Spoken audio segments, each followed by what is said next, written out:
드립니다. 오늘 말씀의 제목은 확정된 감사입니다. 확정되었다고 하니까 한편으로는 조금 이제 알러지 반응이 납니다. 이 법적 용어라서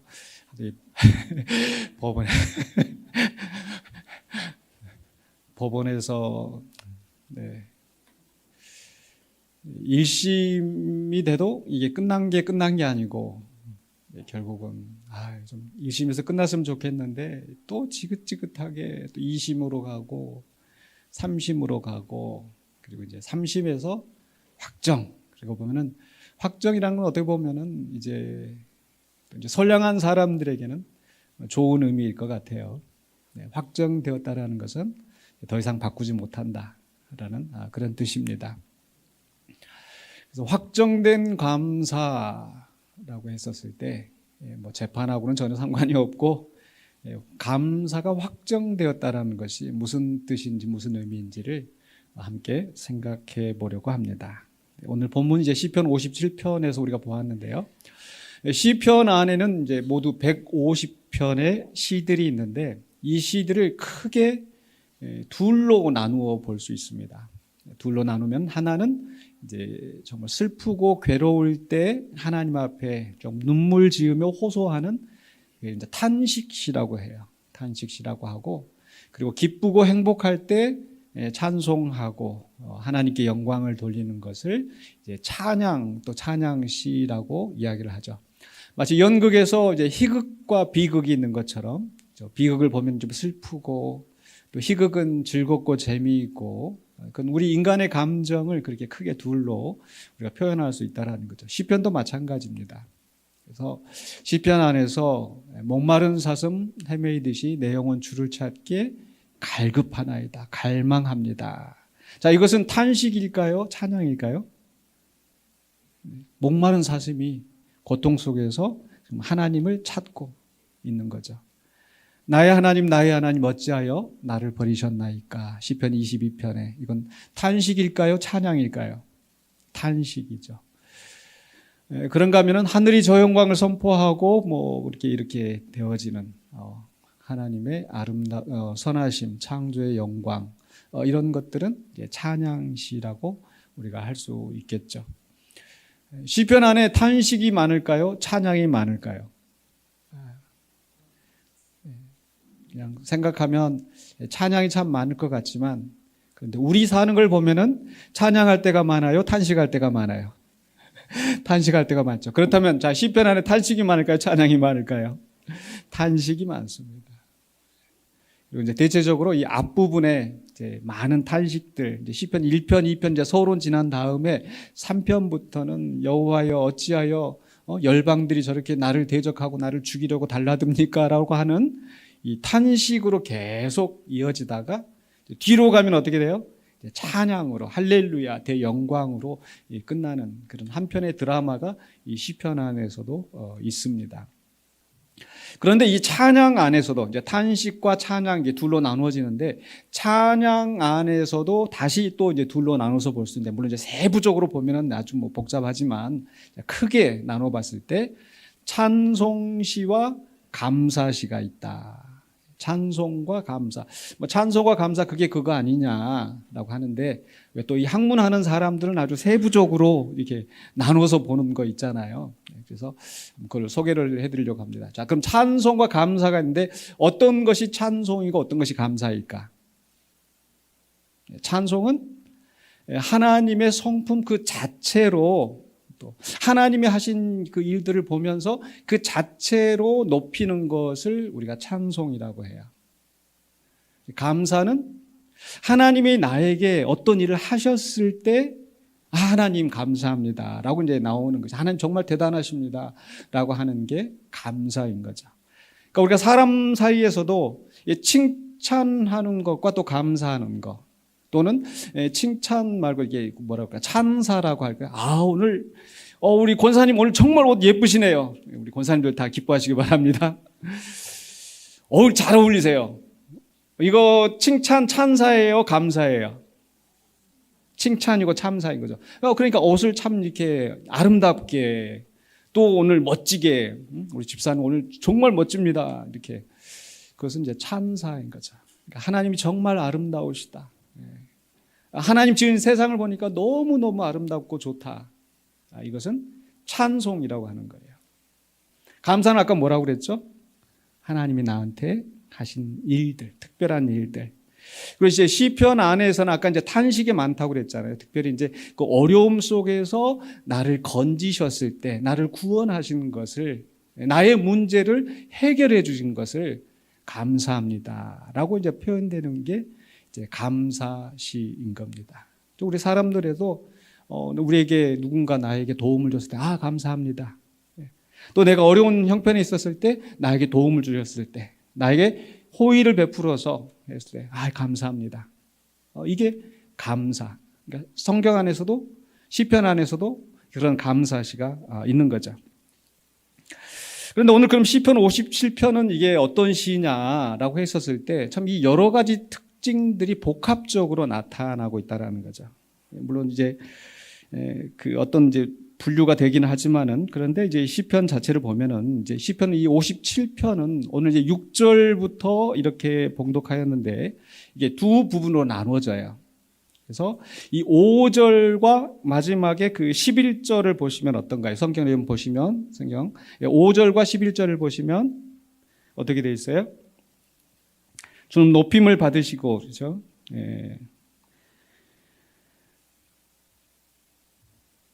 11절에 하나님이여 주는 하늘 위에 높이 들리시며 주의 영광이 온 세계 위에 높아지기를 원하나이다라는 말씀이 5절에서도 나오고 11절에서도 나오죠. 이게 후렴 같은 거예요. 우리가 찬송가 부를 때 1절하고 후렴, 2절하고 후렴 이렇게 하듯이 그래서 이 57편 안에서 이제 5절까지가 이제 한 단락이 끝나고 이제 11절까지가 또 이제 한 단락이 끝나죠.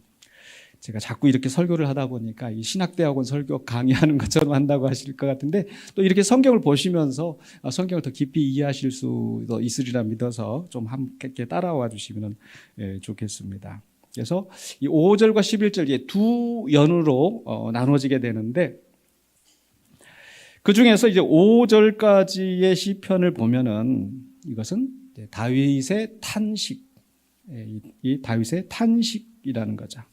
탄식이라는 것은 힘들고 어려울 때 하나님 나를 도와주세요 라고 하는 것이 이제 탄식시의 특징인데 이 앞부분에서 이제 이 구원에 대한 요청으로부터 시작을 합니다. 보시면 이제 그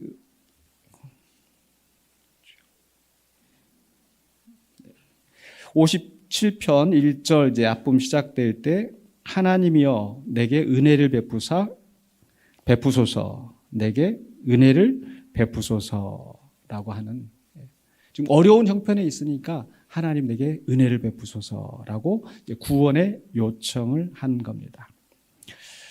그러니까 당연히 하나님께 어떤 빚을 받는 것처럼 하나님 나 도와주세요. 하나님 나 이거 해결해 주세요가 아니라 오로지 하나님의 은혜 아니면 살아갈 수 없는 그 심정 가운데서 하나님 나를 불쌍히 여기시고 내게 은혜를 베풀어 주십시오라고 하는 그런 형편인 겁니다.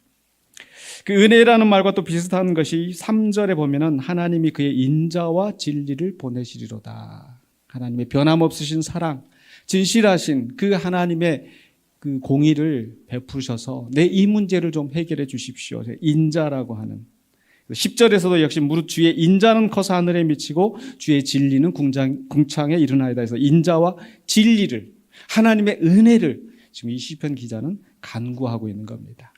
그런데 이 간구하는 것이 그냥 적당히 말하는 것이 아니라 아주 절박하게 하나님 앞에 나 좀 도와달라고, 나 좀 살려달라고. 어디가 있어요? 2절에 보면 내가 지존하신 하나님께 뭐라고 했어요? 부르짖음이야. 곧 나를 위하여 모든 것을 이루신 하나님께로다. 하나님 이거 도와주세요. 저는 지금 이제 설교하는 단사이니까 이렇게 조용조용히 얘기하지만 하나님 나 좀 도와달라고요. 절박한 부르짖음을 하고 있는 겁니다. 그럼 왜 이렇게 하나님의 은혜를 구하고 절박한 부르짖음 가운데 있는가? 이게 이제 문제의 상황이 있는 겁니다. 그래서 역경의 상황이 있어서 그 어떤 상황인가 보면은 뭔지 여러분 성경에 보시면 그 앞에 이제 1절 앞에 위에 나오는 게 이제 표제라고 하는 것인데 그게 이제 이 시편의 배경 어떤 상황 또는 어떤 때는 이제 음악적인 장르 이런 것들을 설명하는 것인데 그건 뭐라고 돼 있어요? 다윗의 믹담시 인도자들을 따라 알다셋에 맞춘 노래 믹담 알다셋 이것은 이제 우리식으로 얘기하면 뭐 중몰이 뭐 자진몰이 뭐 이렇게 하듯이 이제 그런 거기 때문에 지금은 이제 이렇게 잘 이렇게 우리가 사용하지 않는 잘 쓰지 않는 그런 부분입니다. 중요한 것은 그 뒤에 이제 설명이 되어지죠. 다윗이 사울을 피하여 굴에 있던 때에 골리앗을 이기고 이스라엘의 영웅으로 추앙을 받고 사울의 사위가 되어서 또 군대를 통솔하였던 그 다윗이 하루아침에 그 사울의 미움을 받아서 도망가고 그리고 그 사울은 가는 곳마다 다윗을 죽이려고 쫓아다니는 그런 상황에서 도망가고 또 도망가고 그래서 사람들이 살지 않는 그런 광야에까지 도망을 가서 그곳에서 굴에 숨어 있는 그 상황에서 이 시를 지었다라는 거예요.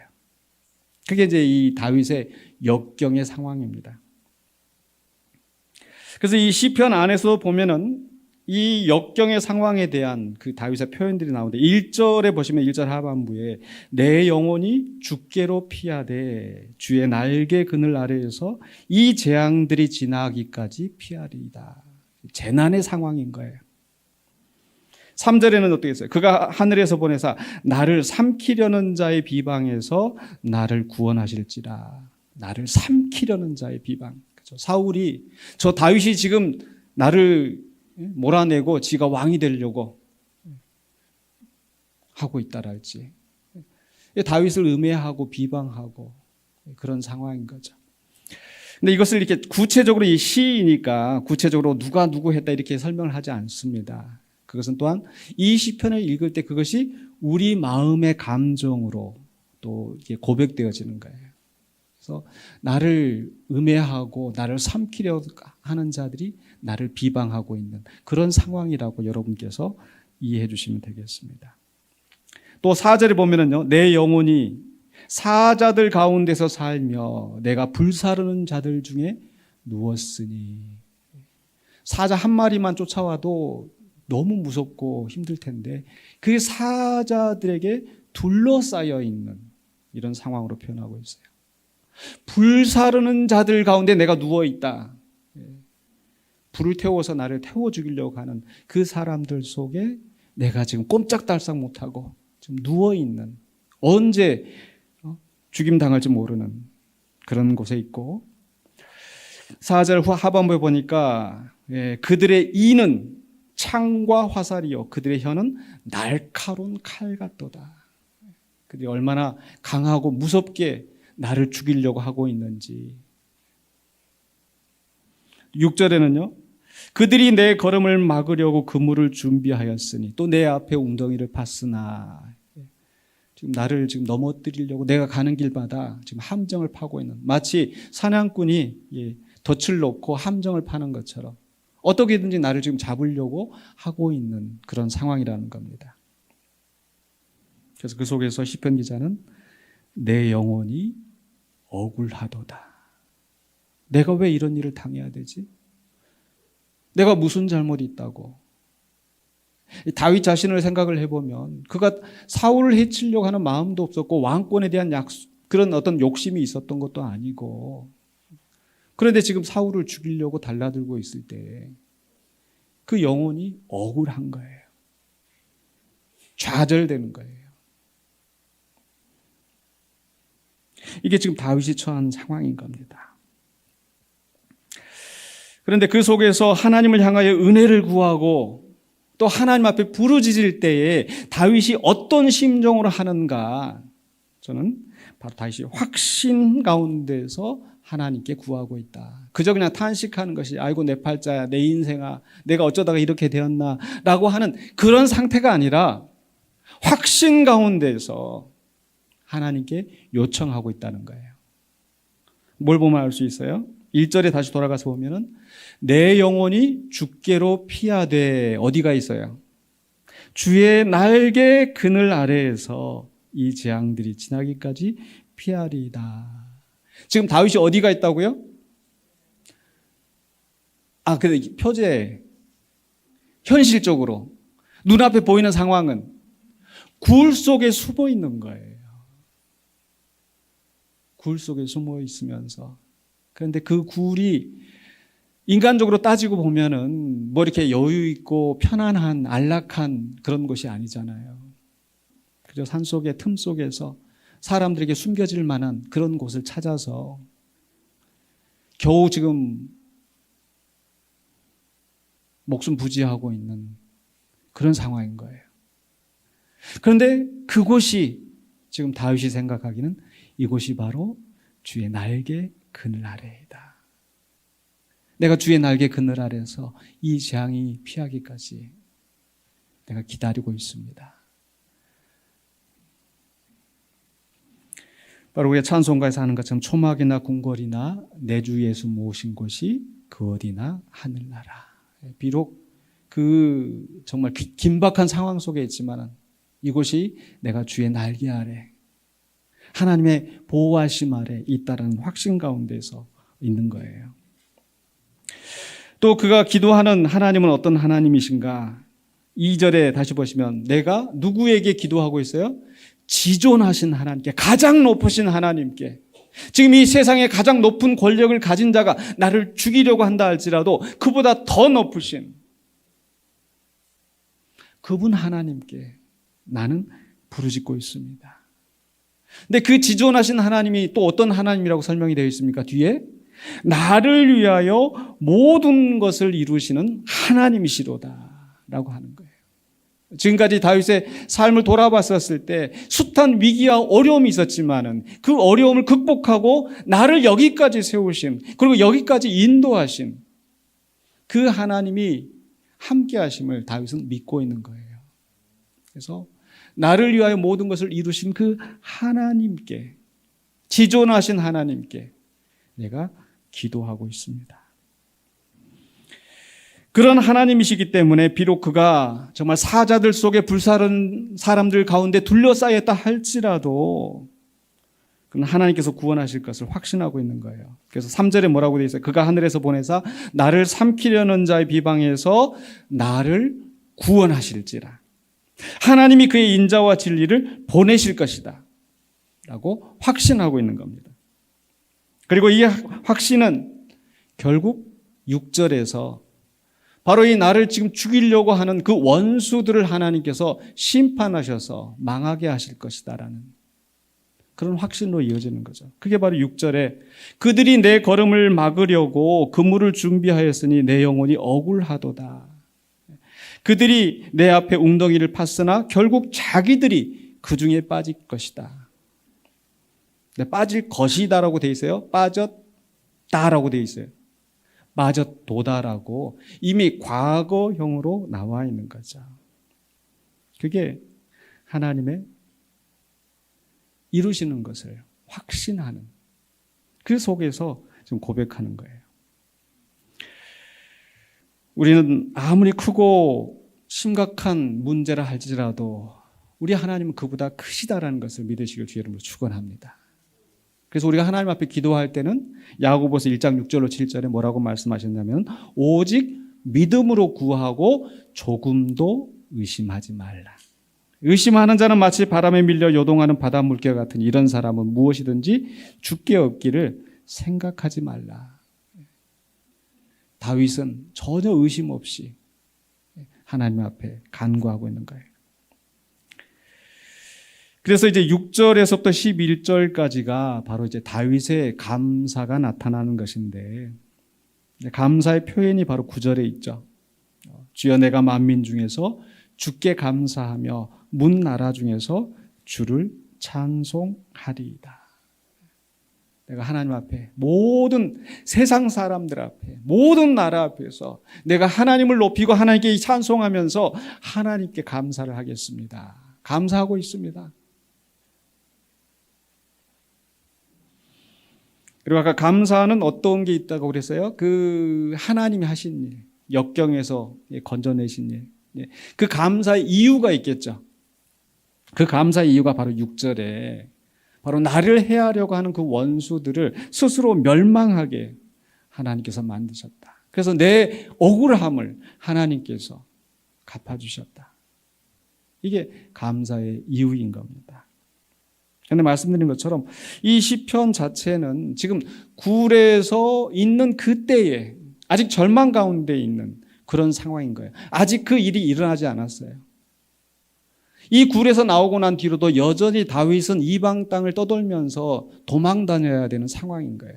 지금 다윗이 이 찬양을 할 때 그가 이제 왕위에 올라서 그 인생을 돌아보면서 하나님이 나를 건지셨다. 하나님이 나를 이렇게 높이셨다라고 하는 게 아니라 여전히 도망 다니는 그 광야에서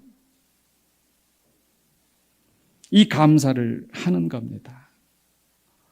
어떻게 그럴 수 있을까? 아직 문제가 해결되지 않았는데, 아직 원수의 멸망을 본 것도 아닌데 왜 그렇게 감사할 수 있었는가? 그래서 저는 세 번째로 우리가 생각할 게 바로 그게 확정된 감사였다. 7절에 뭐라고 기록되어 있습니까? 같이 한번 읽어보십시다. 7절에 우리 시작. 하나님이여 내 마음이 확정되었고 내 마음이 확정되었사오니 내가 노래하고 내가 찬송하리이다. 확정되었다라는 것은 하나님이 나를 건져주실까? 하나님이 나를 어떻게 해결해 주시려나? 라고 흔들리지 않고 하나님이 나를 이 문제를 해결해 주시고 나를 높이 세우실 것을, 나는 하나님을 굳게 믿는다라는, 하나님이 어떤 상황 속에서도 나를 지키시고 나의 하나님이 되신다라는 것을 굳게 믿었기 때문에 내 마음이 확정되었다라고 표현을 하는 거예요. 고백하는 겁니다. 그러면서 8절에 내 영광아 깰지어다, 비파야 수구마 깰지어다, 내가 새벽을 깨우리로다. 지금 그 캄캄한 굴 속에서, 그 어둠 속에서 온도는 떨어지고 추위에 떨면서 있는데 그 마음이 하나님을 향하여 확정되었기 때문에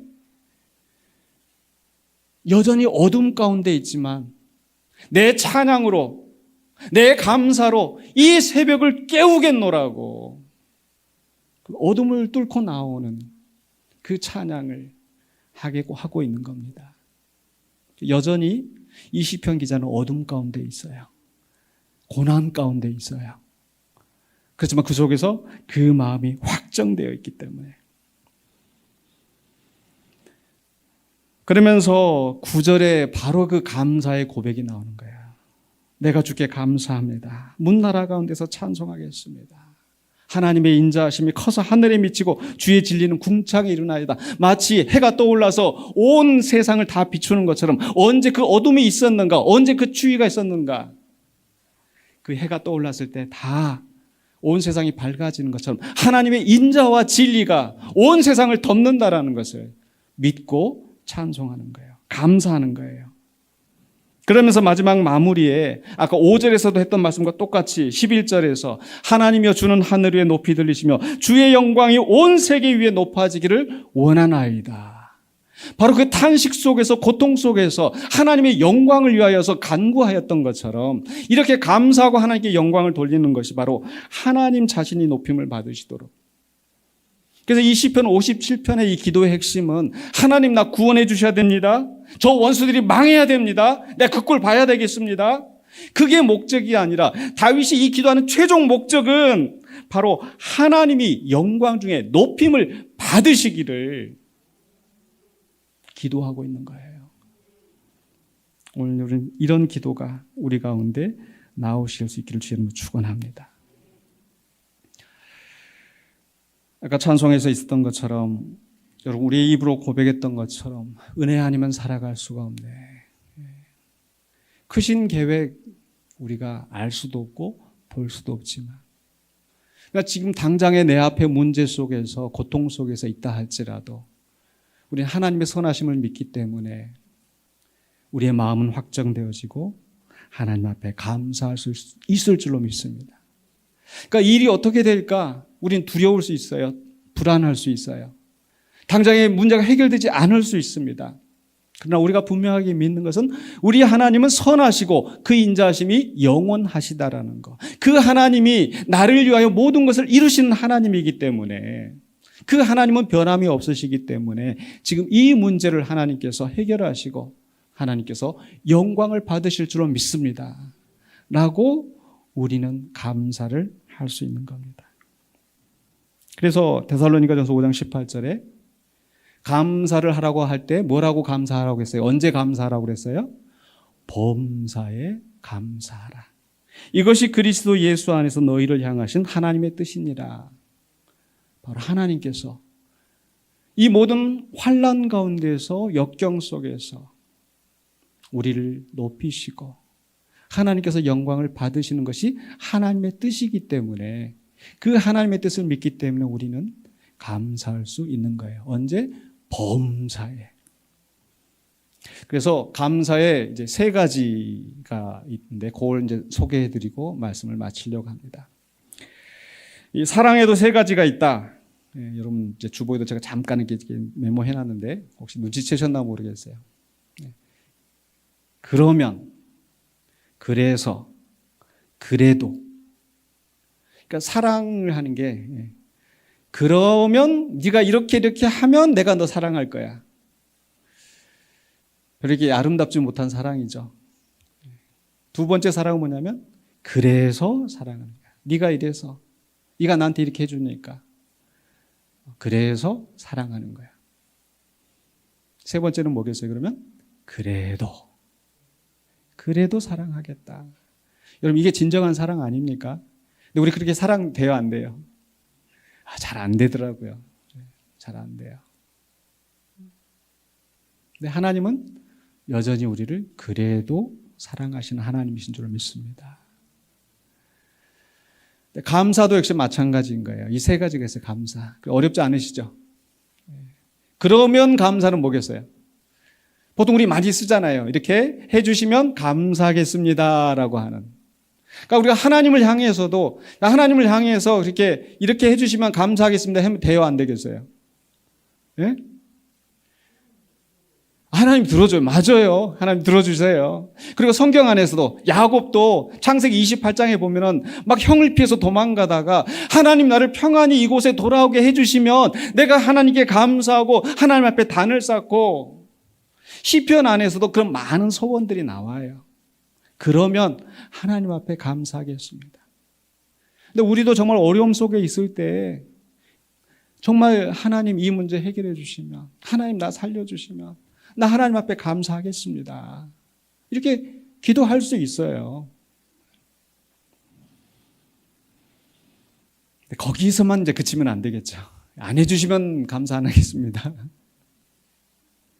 두 번째는 뭐예요? 그래서 감사합니다. 하나님이 해주신 일을 돌이켜볼 때 하나님 정말 이렇게 해주셨네요. 얼마나 하나님 감사한지. 그것도 안 하는 사람들도 있거든요. 내가 잘해서, 내가 잘나서. 그러나 우리 고백하는 건 뭐예요? 은혜 아니면 살아갈 수 없고, 숨 쉬는 것도 하나님의 은혜이고. 그래서 내가 이룬 일들, 내가 잘해서 이룬 것이 아니라 하나님이 해주셨습니다. 그래서 하나님 앞에 감사합니다. 세 번째는 그래도 감사합니다. 지금 당장의 현실은 너무 괴롭고 하나님께서 이 문제를 해결해 주시는 것 같지 않고 하나님이 나를 버리신 것 같고, 그래서 시편 안에서도 하나님 어찌하여 멀리 서십니까? 하나님 어찌하여 주무십니까? 하나님 도대체 왜 이러십니까 나한테? 그런 절박한 가운데 있을 수 있잖아요.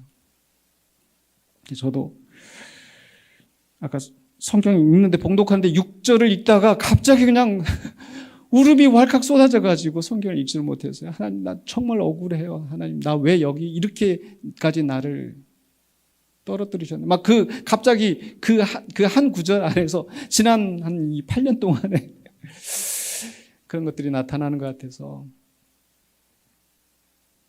그런데 그런 굴 속에 있는 상황이라 하더라도 내 마음이 확정되었습니다. 왜냐하면 하나님은 선하시고 인자하시기 때문에. 하나님은 변함없으신 사랑으로 나를 위하여 모든 것을 이루신 분이기 때문에 비록 세상은 흔들리고 사람은 변한다 할지라도 하나님은 변함없으시기 때문에 그 하나님이 나의 주 나의 하나님이기 때문에 비록 눈앞의 현실이 내가 원하는 대로 이루어지지 않는다 할지라도 그래도 감사합니다. 여러분 그렇게 감사할 수 있을까요 우리가? 아멘. 나를 생각하면 못해요. 하나님을 생각하면 하나님이 어떤 분이신지 알면 우리가 그래도 감사할 수 있습니다. 자, 나는 이 세 가지 중에 아무것도 해당되지 않는다. 그래서 나는 오늘 추수감사절이지만은 감사가 나오지 않는다. 있어요, 없어요? 돌이켜보면 정말 힘들고 어려운 속에서 하나님 내가 지금 이런 문제가 있는데 하나님 도와주세요. 하나님 해결해 주세요. 하나님 그러면 내가 하나님 앞에 감사하겠습니다. 정말 절실하게 하나님을 구하는 마음으로 감사의 소원을 하시기 바랍니다. 또 우리의 삶을 돌아보면서 하나님이 내게 베풀어 주신 은혜가 있거든. 은혜가 있죠 당연히. 그 은혜를 생각해서 하나님 그래서 감사합니다. 또 아직 해결되지 않은 문제, 여전히 억울하고 여전히 괴로울지라도 우리 하나님을 믿기 때문에 그래도 감사하는. 그래서 우리의 감사는 이미 확정된 줄로 믿습니다. 아멘. 그 확정된 감사로 주님께 영광 돌리시기를 주의 이름으로 간절히 축원합니다. 기도하겠습니다. 거룩하신 아버지 하나님 은혜를 감사합니다. 우리를 하나님의 자녀 삼으시고 우리를 구원하시려고 그 아들을 보내신 그 놀라운 사랑으로 우리를 하나님의 영광을 위하여 쓰임받는 자로 또 세워주셨사오매 이제 우리가 주님 앞에 나와 찬송하고 감사하면서 모든 상황 속에서도 어떠한 형편 속에서도 주님을 찬양하고 감사하는 우리가 되게 하여 주시옵소서. 우리의 찬양과 감사가 이 자리에서만 머무르지 아니하고 온 세상 위에 하나님의 아름다운 덕을 널리 선포하며 주의 영광을 나타내는 주의 도구로 쓰임받게 하여 주시옵소서. 예수 그리스도 이름으로 기도하옵나이다. 아멘.